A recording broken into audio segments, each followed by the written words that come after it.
Ryan thinks he's a prick, showing off his killing aura, but he doesn't realize that our boy has lived an assassin's life, so it takes more than that to impress him. Ryan's ability to stand with his killing aura amuses Lecter. Meanwhile, Ron realizes that if he were to attempt assassination stealthily, he could probably kill him.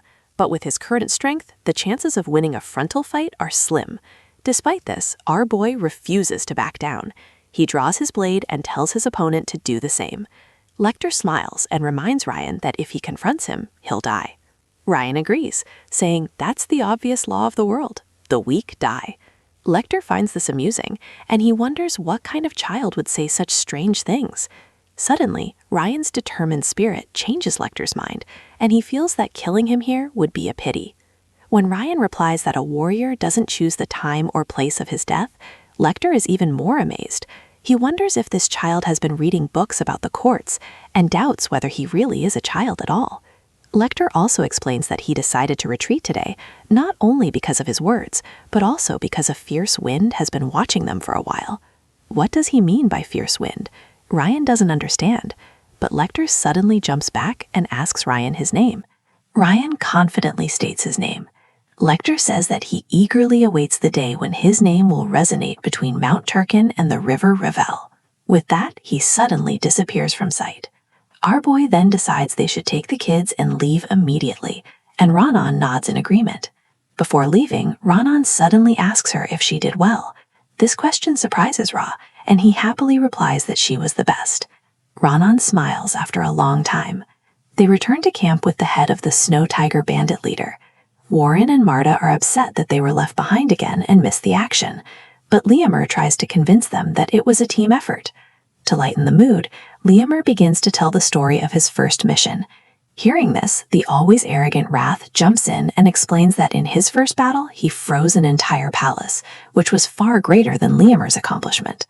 The Sloran house agrees to take in the rescued children, now that they are orphans. This decision seems to have been influenced by Ronan's liking for children.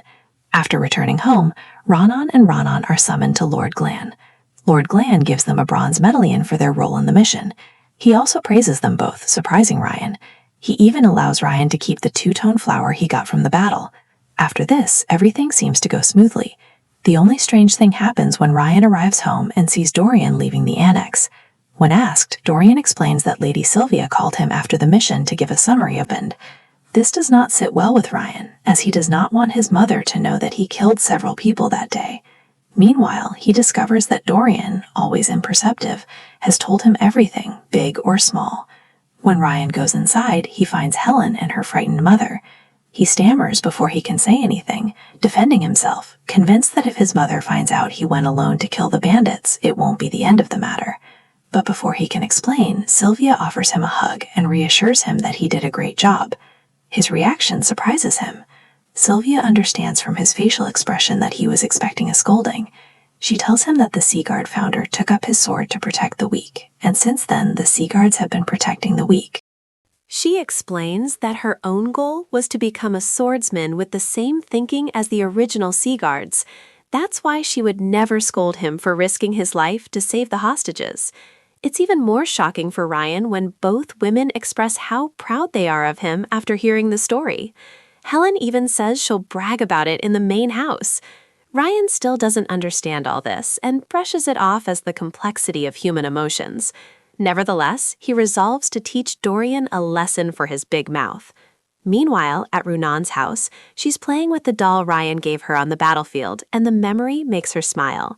All she can think about is how she'll thank Ryan the next time they meet. At the training center, Liamer recounts the events of that day.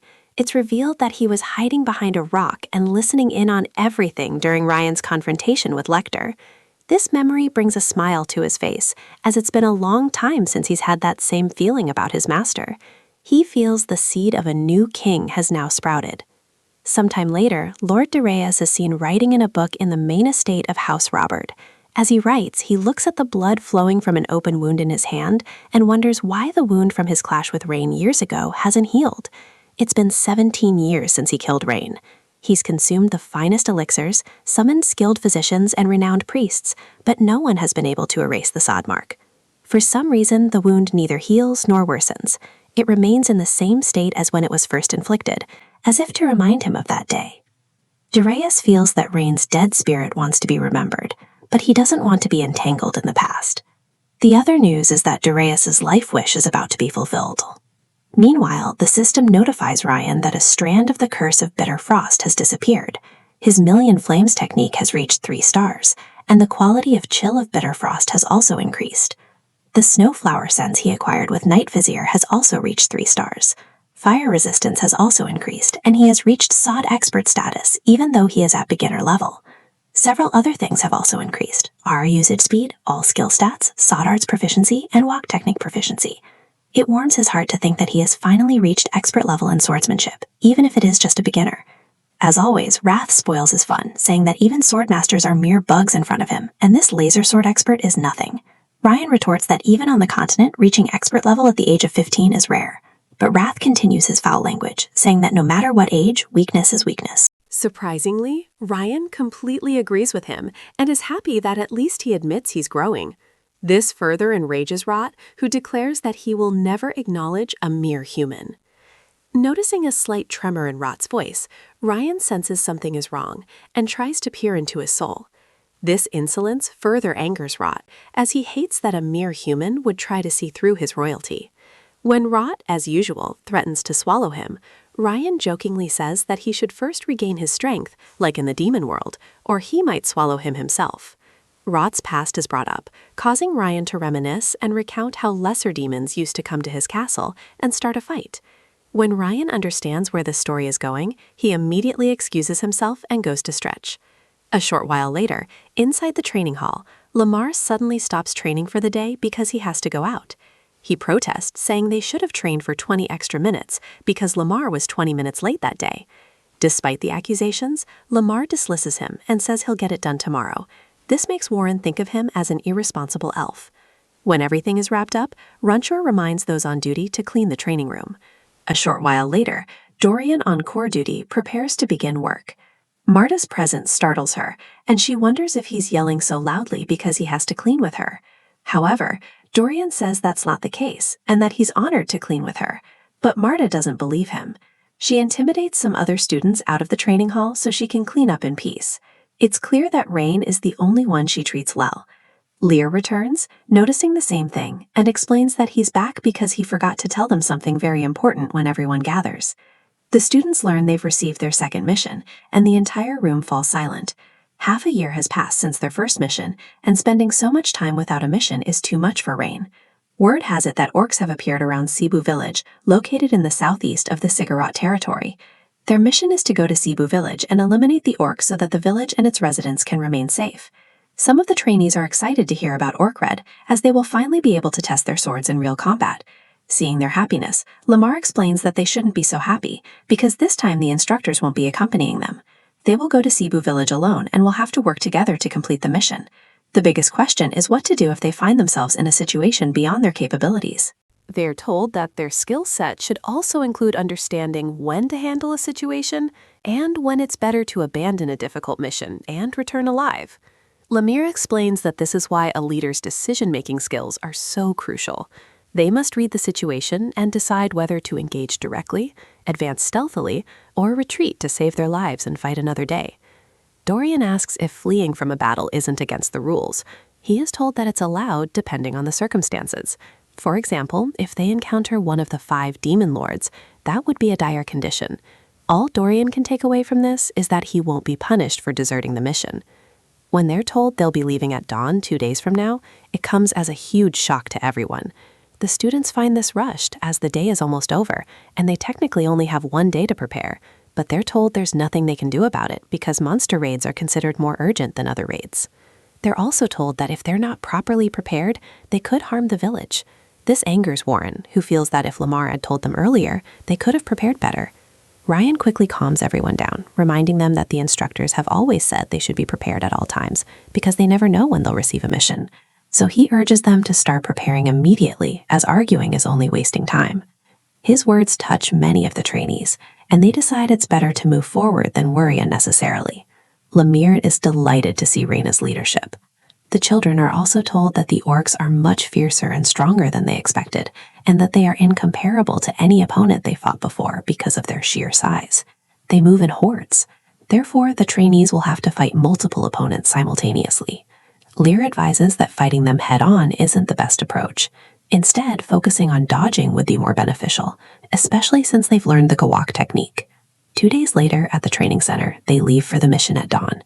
Ron notices that Seacard has given them small bags infused with lightweight magic, which he takes as a sign that they don't care about much preparation. He likes that they're being given the freedom to figure everything out themselves, as that's his style. As usual, Wrath arrives and taunts him about how much of an agent he is, expecting everyone to focus on his needs. Ryan retorts that Wrath stole his stats some time ago. During this altercation, there's a knock on the door. Ryan wasn't expecting anyone, so he's startled to see his mother at the door. She stares at him angrily and asks why he didn't come to the annex to tell him he was going on a mission. Ryan is surprised how she found out, and suspects Dorian must have told him again. But it turns out that this time it was Lamar who told him, not Dorian, and this causes him to feel a slight sense of contempt for the instructor. He immediately apologizes, but his mother starts to pound.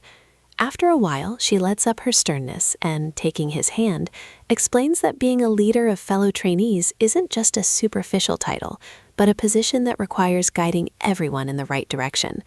She explains that he can't complete missions alone and must position his cohorts in the most appropriate locations to minimize losses and ensure the mission's success together, as his decisions depend on his comrades' lives. At this point, Ryan is confused, as he was convinced she had come to scold him, but now she's offering advice. She adds that monster raids look easy, but are actually very difficult assignments, requiring the complete elimination of monsters without harming the villagers. She advises him to think of himself as a Sigart warrior, not a trainee, when going on missions, following the example of the founder of Sigart House, who was a warrior who protected others.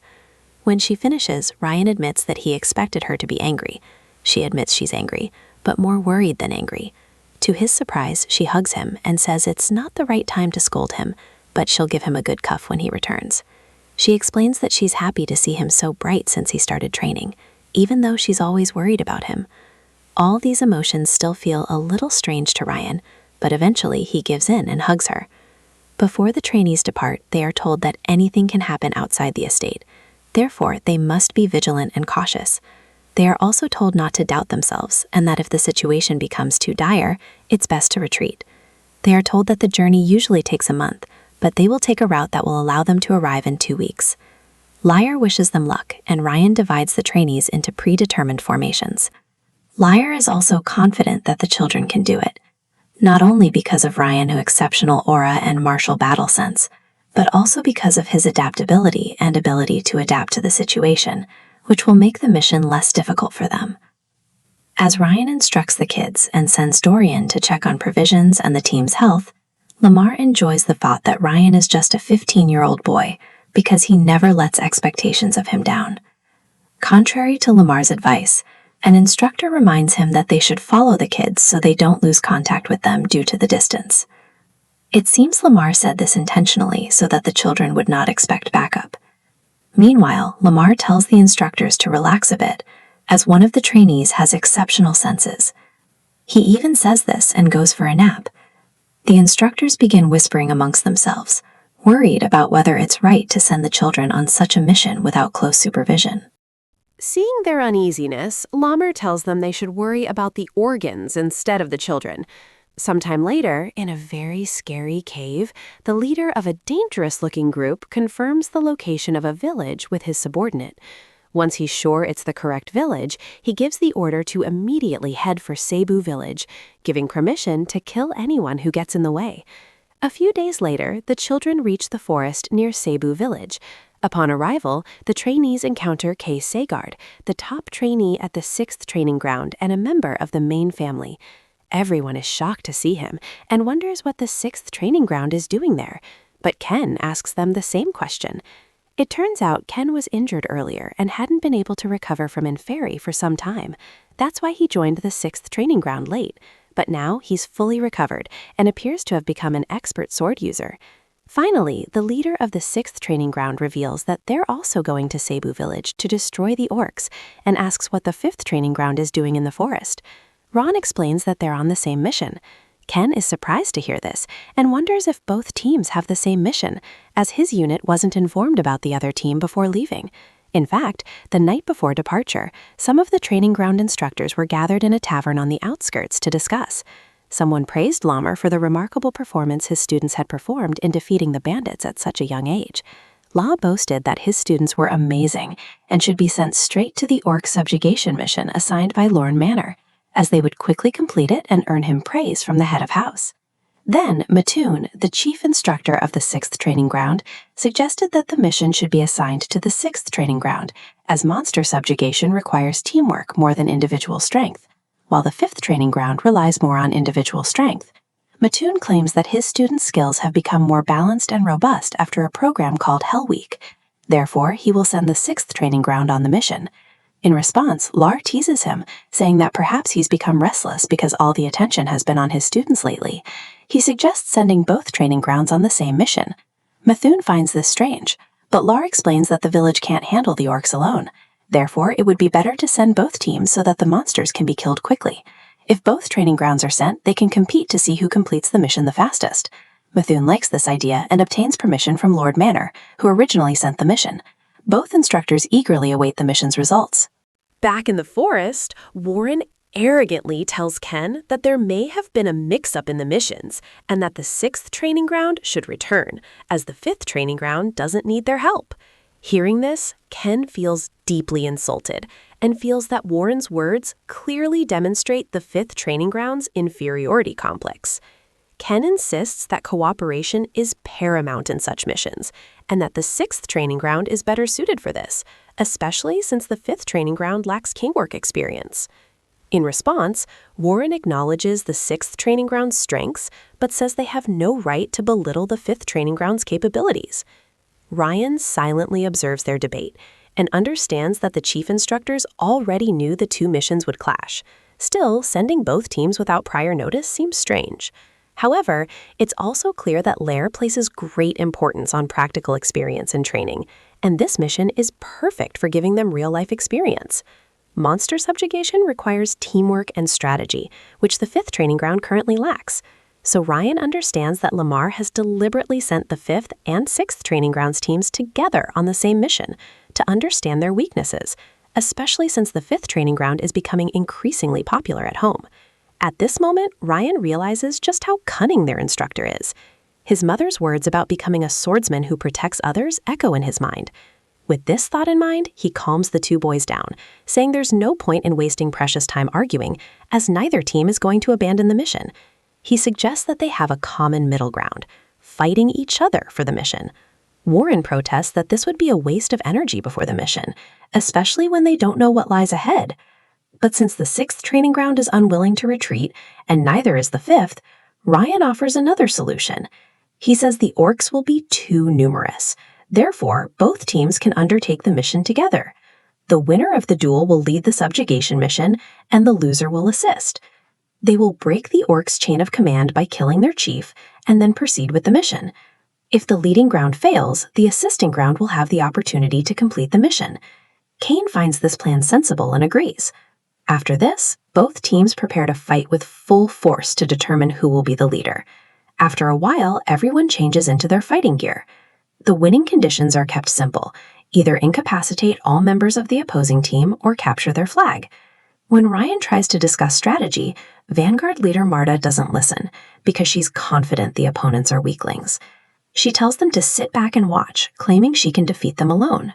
The next moment, she attacks the 3 opponents guarding the front, saying there's no need for mind games against weaklings. As always, she charges with brute strength. While Ryan scans the battlefield with the enhanced senses of his snowflower perception skill, Renan worries about how they'll be able to win without a strategy.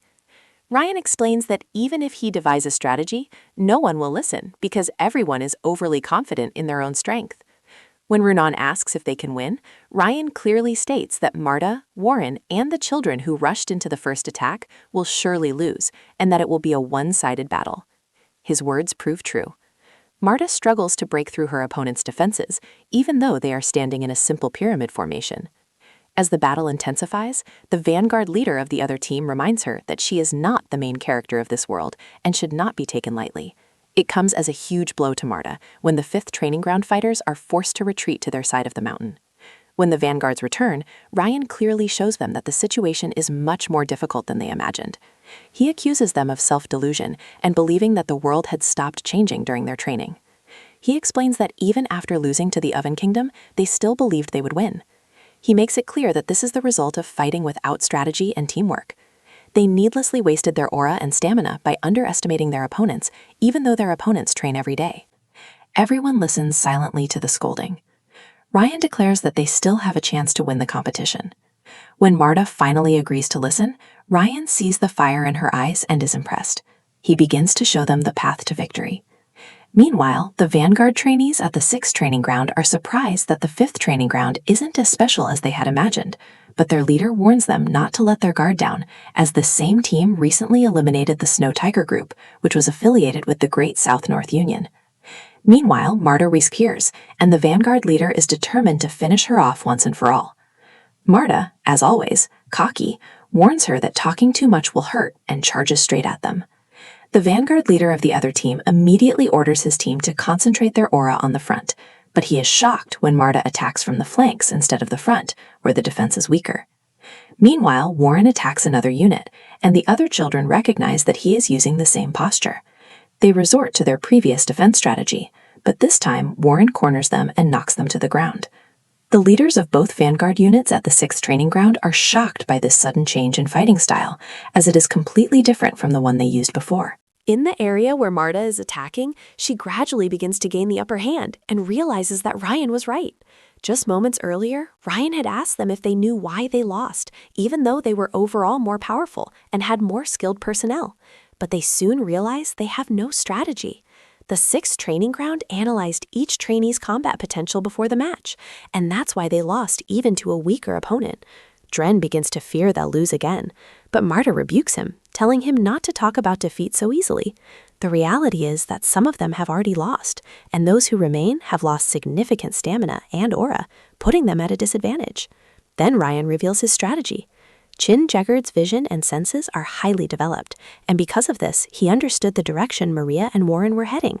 Accordingly, he sent trainees who could counter them. Marcha's attacks, despite her high strength, were simple. Therefore, Keen sent swordsmen who could absorb her attacks and deplete her aura. Similarly, Warren's swordsmanship is quite straightforward. Keen sent swordsmen who could absorb her swings, making it difficult for her to respond. The only way to defeat them seems to be to swap opponents, but Marcha and Warren are unwilling to accept this. Then Ryan decides they must change their attack method. When Marcha is confused, Ryan explains that the group facing them has a strong sword formation, but their aura movement is weak. If she opens her senses, she can break through that opening and attack. Warren's swordsmanship is weak against those who fight directly and instinctively. The only advantage of such opponents is that they are easily deceptive. If Warren were to abandon his usual fighting style and defeat them, an opening could be created. Hearing this observation, Marta and Warren begin to wonder if Ryan was watching their fights, as they know he was there the entire time. Ryan acknowledges Ken's advanced senses, but says his own are even better. In the present, Ryan can feel his team doing well and doesn't seem like they'll lose. When he's alone, Ken appears from behind, and it seems he's the only way to seal the duel. The tide of the battle had turned, but Ken couldn't find Ryan, so he came to the flag's location. Ken also understands that the tide of the battle has turned, as it's clear Ryan gave them instructions. He declares that he will end the battle right there. He knew about Ryan's fire attribute, but when he triggers his own fire attribute, Ron is shocked, unaware that Ken uses the same attribute. Ken then states that his aura is of the highest grade among fire attributes, higher than most regular swordsmen, and that Ryan cannot win against him. Ryan also triggers his fire aura and replies that people in this house talk too much before a fight. The two leaders stand face to face and prepare to begin their duel. Before the fight begins, Ryan promises to show Ken how his flame will destroy his own. In an instant, he dashes towards Ken with ridiculous speed, surprising Ken with his speed and flame intensity. Although Ken is convinced that Ryan's aura is weaker than his, he still jumps back cautiously, because he'd heard that Ryan's flames had even defeated Ryan and the Prince of Oven. But he's confident he's more powerful, so he attacks back, clashing fire with fire. As their swords collide, a bright golden flame emerges from Ryan's sword and engulfs Kane. Kane immediately realizes something is wrong when the golden flames begin to slash his face and his flames begin to devastate. This should have been impossible for him. But Ryan, regardless of his condition, presses forward and launches a stronger attack to finish him off. Kane manages to block it, but the impact of the aura is so devastating that a massive explosion erupts in the field. After the smoke clears, Kane is seen lying on the ground, with Ryan standing over him, sword in hand. When the rest of the team members return, they are shocked to see Kane back at their camp. Ryan explains that he is here because he planned that attacking Ken would be the easiest way to turn the tide of the battle. Everyone is surprised that Ryan even predicted Ken's arrival. Furthermore, the tips he provided were the reason they won their individual battles, which otherwise would have been lost. Marta also admits that the victory was due to his instructions, and if his orders were wrong, she would have stopped following them. Once again, everyone recognizes him as the top trainee at the 5th training ground and vows to obey his orders without complaint in the future. Ryan is pleased that they have shown growth in such a short time. He says that this is the true way of 5th training. Finally, he praises everyone and reminds them that today's lesson is that groundless pride and aggression, which lead to action without strategy, can lead to real battle. Ryan tells the children not to forget today's experience. Standing at a distance, Ken silently observes the Ryan. When Ryan explains that it's late and they'll be camping in the woods and asks them to form teams and divide the responsibility of the campsite and watch, Ken realizes that Ryan is more confident than he thought. Ken thought the 5th training ground agent was a man, but in reality, the agent was himself. He finally approaches Ryan and shakes his hand. He thanks him for the lesson. He admits that he shouldn't have dropped his guard until the last moment and should have had a plan ready in case of failure. Believing rumors about the 5th training ground, he didn't take the commands in private duel seriously. He admits that his feelings of superior strength were just an argument, and that he has learned a lot. His words bring a smile to Ryan's face. He feels that Ken's character is better than any other member of the main family he's met so far. The two shake hands, and Ken promises to support the 5th training ground. A few days later, after traveling for about 2 weeks, the trainees finally arrive at Cebu Village. Cebu Village is a small village where a few people subsist on farming. There are no major products or tourist spots. This mission is nothing special and is undertaken only occasionally, as monsters occasionally attack the village.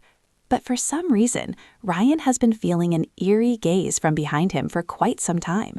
It doesn't feel like an instructor stalking him, but rather like someone analyzing his strength. He decides the best course of action is to observe the situation and dissuade his secret opponent. Suddenly, Ryan tells Warren to act as the top trainee on this mission and gives orders to the team. This strange request confuses Warren. Ryan explains that he wants the others to play an important role in the mission. In the Snow Tiger mission, only he and Runan fought the bandits.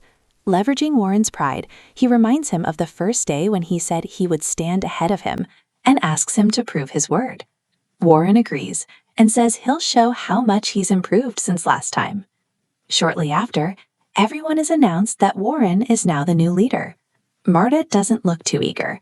Ron tells her that he'll explain why later, but for now, he tells her to follow Warren's orders.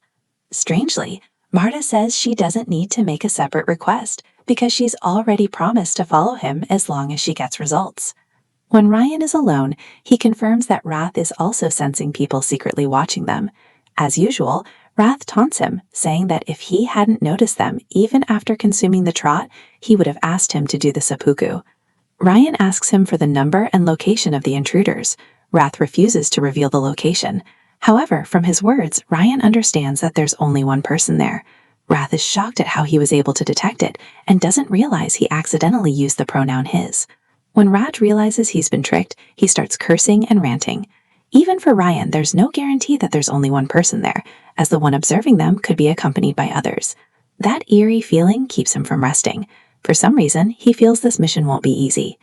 Meanwhile, the spy from the sect who was observing the team reports to his boss that he's seen children from House Sigard, but his boss doesn't consider it a big deal because they're connected to one of the 6 lords. The scout explains that they don't appear to be regular swords, but trainees, and that this is probably their second mission since their instructors aren't around. He also claims he wasn't detected, and his boss believes the mayor trainees couldn't notice him. He wonders why House Sigard sent trainees when they've already dealt with some orcs. The boss guesses that the villagers must have sent a signal for reinforcements because the orcs have arrived again, and they've wasted a lot of time searching for the magic stone. In fact, this secret sect had searched the entire mountain for the magic stone, and since they couldn't find it, only the village remains to be inspected. The scout asks if they should attack the village immediately. The boss tells him to wait a while. The scout thinks this is the perfect opportunity to kill the new Seaguard sprouts. But the boss admits that killing them is easier, but doing so could reveal the existence of the magic stone to House Sigard, and if they lose bigger fish for a momentary gain, it would be a loss. The boss orders him to simply send a few monsters so they think the mission is accomplished and then leave. Suddenly, the boss puts on an orc helmet and transforms into a real orc. He tells his subordinate that after the trainees leave, they will attack and wipe out the entire village. Meanwhile, the trainees arrive at the village and are given a place to stay. While eating, Ryan observes Warren and is pleased that he is handling the responsibility well, despite initially being worried. Most impressive was that he didn't show aggression by mentioning Seagard's name in front of the villagers, prioritizing the mission and reassuring the village chief and the people. But Ryan realizes that the real concern right now isn't Warren, as he and the others can handle the monsters without much trouble, but rather the mysterious gaze that has been sensing itself around the village. For some reason, as soon as they entered the village, she disappeared into Gaze Mountain. Ryan wonders if this was a secret trial orchestrated by the house or someone else's plot. Whatever the case, he'll have to wait until the next day to learn the truth. Earlier that day, the group had seen some unusual footprints on the mountain, indicating the presence of monsters. The village chief explains that monsters usually appear during this season, but this year their numbers have tripled, making them impossible for the villagers to handle. He says he's seen at least 100 monsters, and more than 200 haven't yet appeared because the children aren't familiar with the mountain's layout. The chief promises to recruit the village's fastest man as a guide before leaving the next morning. The next morning, a Cebu mountain guide named Kanbar leads the trainees into the mountain. For some reason, he doesn't seem as happy to help the Seaguard extermination squad as the chief had promised. Rain notices his uneasiness and assures him that they will bring him back unharmed. Meanwhile, Warren tells the others that orcs are overall stronger than other monsters. However, goblins and cobs use dirty tricks like poison. That's why they can't let their guard down, as even a minor injury from those monsters can result in death. Warren orders the 6th training ground to be barricaded so that any monsters that emerge can be eliminated on the spot, and Keen immediately obliges. The X initiates termination and proceeds to demonstrate Seaguard's strength. As they advance, shouting, Rathrand calls the trainees idiots because they shouted, revealing their location despite preparing for a surprise attack. Rain thinks they're doing this to relieve the tension of the first battle, so it's understandable. Knight doesn't understand why Ron is speaking like a sage, even though this must be his first monster extermination mission, but he doesn't seem nervous at all. He thinks Ryan is a seasoned warrior, someone who has seen hundreds of battles. Soon, the trainees encounter several orcs, and the slaughter begins. Just as Marcia is about to charge head-on, Warren reminds her to deal with the goblins and kobolds first, and then attack the orcs. Somehow, 2 orcs breach the circle formed by the 6th training group and advance toward Ron and Kanbar. Kanbar is horrified and screams that he shouldn't have come with them. Ron calmly dashes past the first orc and slits its neck without giving it a chance to recover. Before the second orc can raise its blade, he passes by and slits its throat as well. The bodies of both orcs fall near him. Kanbar, who had fallen to the ground, is terrified. He wonders what just happened. Fortunately, Kanbar is unhurt, which relieves Ryan. Suddenly, Ryan asks him if there's any ancient legend associated with this mountain, about some great treasure or monster. Kanbar explains that there's a legend from some 100 years ago in which the Goblin King of the West fought the Night Order on this very mountain. According to the story, the Goblin King's ring is still buried in this mountain. Hearing this, Ryan is shocked and finally understands the reason he's been feeling the eerie gaze. It's related to a sect called Eden. They are one of the continent's pillars of darkness, known as the 5 Demons. Eden is a group of lunatics who compete to be first in madness. Their goal is restoration, and they believe that 1,000 years ago, when monsters ruled the world, that was paradise. They want to revive the monster god to bring back that era. If that were all they had, they would have been wiped out long ago. But this sect can control monsters like tamers. They can use monster abilities from human bodies, and their power poses a threat to even the Seaguards. Their strange power is a secret unknown even to the continent's prestigious houses. However, Ryan knows this method because he spent time with Darius Robert during his time as an assassin. He encountered Eden on Darius's mission, and in that battle, all the shadows accompanying him were killed. He was the only survivor. Strangely, Darius knew from the start that Eden used magic stones, and even more strangely, despite being one of the 6 lords, he didn't tell the other house lords about this. When Knight suddenly senses a deep anger rising within Ryan, he reappears and curses him, asking what he's thinking. Only then does Ryan realize that thinking about Darius has once again unsettled his emotions. He calms himself down and focuses on the truth at hand. According to Eden Candabar's story, Eden's goal is most likely to find the Goblin King's magic stone, which was left in the forest hundreds of years ago after the goblin's death. They are after the magic stone because it contains a large amount of mana. If they are indeed facing Eden, he realizes they may have sent monsters to make the trainees believe the mission is complete and leave the area, preventing them from hindrances to the search for the magic stone. Meanwhile, on the battlefield, Warren spots a giant orc, which he believes to be the boss, and moves to kill it in one fell swoop. But unexpectedly, Marta, driven by her stubbornness, destroys the monster before he can. As soon as the boss is dead, Warren signals to the others to clear out the remaining smaller enemies, which excites the entire team. Meanwhile, Ryan asks Candabar if any gems or treasures appeared on the mountain after the Goblin King's death. Candabar explains that one day, when he was a child, the village chief went to the mountain and brought a red gem from the summit. When Ryan asks for the gem's location, Candabar says that while people don't know the exact location, he's certain it's buried beneath the floorboards of the village chief's house. Strangely, the entire village went into a frenzy after the gem was brought home.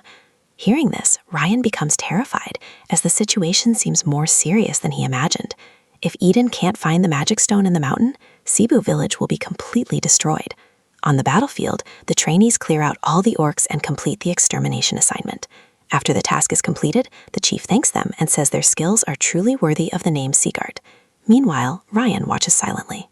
Just then, Marta asks him if this was the goal he was trying to achieve, and says she still doesn't understand why he changed roles with Warren.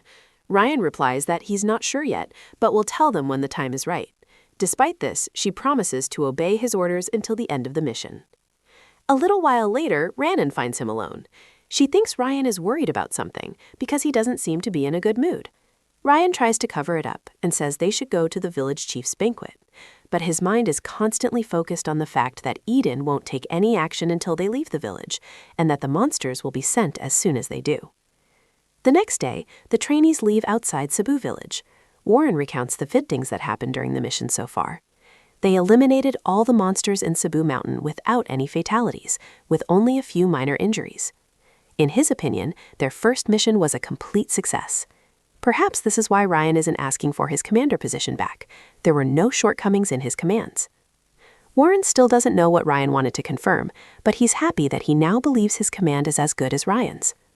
Warren proudly leads the trainees forward, but on the way, Ryan senses something strange and tells everyone to stop.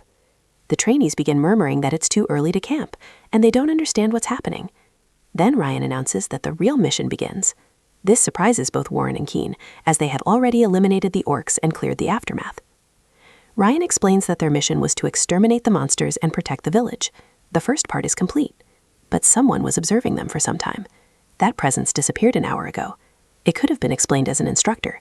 However, there was an aura of hostility around it, which could not be that of an instructor. Ryan explains that he had sensed the presence before reaching the village, and half a day later, it disappeared in the direction of the village. Warren and Marta are shocked to learn that they were being observed even before they reached the village. Ryan explains that it started the moment they reached the hill near the village. They then realize that Ryan gave Warren the commander position so that he could better understand the enemy while remaining hidden. Ryan's sharp thinking amazes Keen, as his sensing and planning are superior to even some instructors. Ken is surprised that he himself didn't sense the observer. Warren gets a reality check and asks why he was given the commander position. Ryan admits that he gave Warren the position because he trusted Warren and believed he could lead the trainees better than him. This would make him appear like the ideal top trainee and keep the enemy's attention focused on him, preventing them from noticing Ryan's existence. Ryan praises him, saying he truly deserves the name Seaguard, and suggests nominating him as vice top trainee upon his return. This comes as a shock to Warren, who considered himself Ryan's equal. However, he now realizes he was merely used as a decoy to distract the enemies. Ryan further explains that it is impossible for monsters to cooperate with other races. However, during the mission, the orcs and goblins were working together. This means the enemies are somehow controlling the monsters. Therefore, their first priority is the protection of the village, as the threat still exists. They all decide to quietly return to Cebu Village so that no one notices them. Ryan tells them to be careful with their steps, as they don't have disguise tools. It's then revealed that Dorian has brought several disguise tools with him. Everyone is shocked to learn that he kept around 40 disguise tools as a precaution, demonstrating his fear. While disguising, Ryan sends Crane to a nearby branch to report their location. Before leaving, Ryan reminds the trainees that from now on, they will obey his orders without question and without refusal. 5 hours later, at Eden's temporary hideout near Sabu Mountain, a scout reports that the trainees have left the village. They then decide to initiate a plan called Restoration. As soon as the boss puts on his helmet again, he transforms into a giant orc, accompanied by several other orcs. He orders them to kill everyone in the village, leaving not a single survivor. The orcs rush down the mountain towards the village, while Ryan and Warren watch from above. Warren is shocked that the orcs are as numerous as Ryan had said, and this time he is determined to wipe them all out. But before taking action, Ryan stops him and says that now is not the time because someone is watching them. He is convinced that it is a human. But the enemy's true identity has not yet been revealed. The sheer number of pox and their weapons unsettle Warren, and he fears that if action is not taken now, the village will suffer heavy casualties. Ryan explains that if they act quickly, they will be completely annihilated and defeated. Warren still tries to do something, but Ryan insists that now is not the time. Our boy tells everyone to be careful, because they may encounter Eden. Fortunately, the others in the Five Demon sect recognize Eden's name. Ryan is still unsure whether they are truly against Eden. However, he knows that the ability to control the monsters may belong to the Eden sect, or a Lord rank monster has emerged. Therefore, they must proceed with extreme caution.